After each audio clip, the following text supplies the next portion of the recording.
তো জালিয়ানওয়ালাবাগ আর স্বর্ণ মন্দির দেখে দ্বিতীয় দিন আমরা পৌঁছে গেছিলাম ওয়াঘা বর্ডারে। দুপুর 3:30-র সময় গেট খোলার পর ঢুকে পড়লাম সবাই মিলে। আর কুচকাওয়াজ শুরু হলো ঠিক বিকেল 5টার সময়। দারুণ একটা মুহূর্তে সাক্ষী থেকেছিলাম আমরা, একদিকে ভারত আর একদিকে পাকিস্তান। সত্যি বলতে ওরকম গরমে আমরা পুরো সেদ্ধ হয়ে যাচ্ছিলাম, কিন্তু যেভাবে ভারতীয় জওয়ানরা গরমকে তুচ্ছ মনে করে আমাদের মনোরঞ্জন করছিলেন সেটা অত্যন্ত প্রশংসনীয়।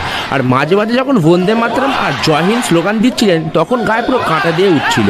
আর ওয়াঘা বর্ডারের সবচেয়ে সেরা মহিলাদের জন্য অ্যাক্টিভিটি হলো দেশাত্মমূলক গানের তালে তালে নাচ। আর এই নাচের শেষে সূর্যাস্তটা প্রায় সময় চলে এসেছিল, সেই জন্য দুই দেশের পতাকাকে অত্যন্ত সম্মানের সহিত নামিয়ে আনা হচ্ছে। আর আমার দেখা এখনও বোধহয় ভারতের সবচেয়ে উচ্চতম পতাকা বোধহয় এটাই। এর আগে আমি কখনো এত উচ্চতম পতাকা দেখিনি। একদম ঘাড় উঁচু করে সম্মানের সহিত পতাকাটাকে দেখতে হচ্ছিল। তো আজকের ভিডিও ছিল এতটুকুই, দেখা হচ্ছে তোমাদের সঙ্গে পরের ভিডিওতে।